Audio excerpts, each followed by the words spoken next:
검찰이 이재명 대표를 또다시 기소했습니다.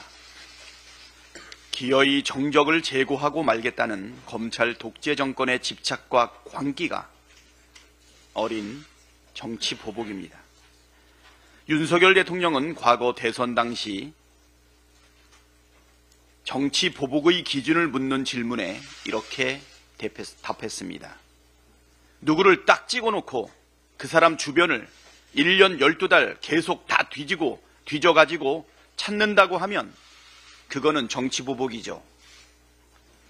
윤석열 대통령의 기준에 완벽하게 부합하는 정치 보복을 검찰이 3년 내내 자행하고 있습니다. 심지어 이번에 기소한 건은 검찰이 대대적으로 수사하고 무혐의 종결 처분한 사건입니다. 검찰의 기소가 정치 보복이라는 사실이 너무도 명백하지 않습니까?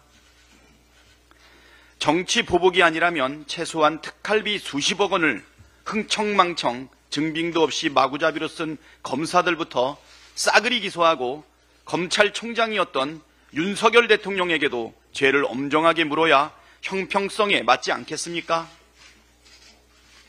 본인이 직접 사용하지도 않은 법인카드로 기소할 거면 강도영 해양수산부 장관, 김문수 고용노동부 장관은 왜 가만둡니까?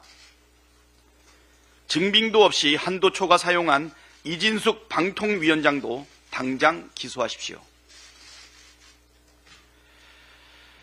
업무 추진비 부정사용 의혹이 있는 유희림 방심위원장과 원희룡 전 국토부 장관은 왜 압수수색도 하지 않고 기소도 하지 않습니까? 정치 검찰이 막가파식으로 정치 보복으로 법치를 회수하고 사법 정의와 민주주의를 심각하게 훼손하고 있습니다.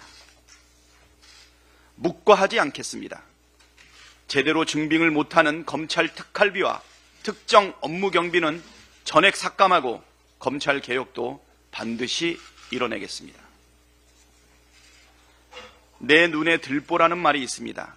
국민의힘 의원들이 새겨 들어야 할 말입니다. 주가 조작, 공천 개입, 인사 개입, 국정농단 의혹들의 진상을 밝히자는 특검을 죽어라 반대하면서 무슨 염치로 제1야당 대표에 대해 험담을 합니까? 심지어 김건희 여사의 숱한 범죄 의혹 방탄에 앞장서면서 법은 만민에게 평등하다는 말을 하는 자신들의 모습이 부끄럽지 않습니까? 야당 대표 공격하고 비난한다고 김건희 여사 범죄 의혹이 사라지지 않습니다. 오히려 김건희 특검을 하라는 목소리만 더욱 커질 뿐입니다. 특검을 거부하는 자가 범인이라고 했던 정당이 김건희 특검을 반대하면 김건희 여사가 범인이고 자신들이 공범이라는 확신만 국민께 심어주게 될 것입니다.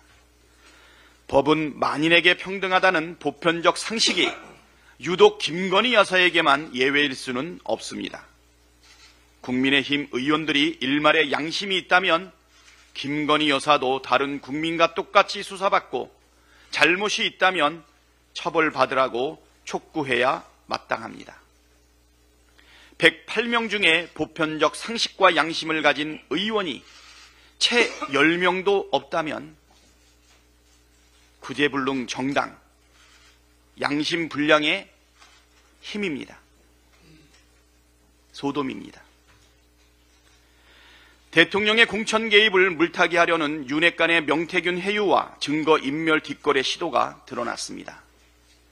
노컷뉴스와 JTBC 보도에 따르면 김영선이 좀 해줘라는 대통령의 음성이 공개된 다음 날 윤핵관인 윤한홍 국민의힘 의원이 명태균에게 내 마누라랑 장모와 통화하지 말라고 대통령이 말했다는 통화 녹취를 공개해달라고 요구했다고 합니다.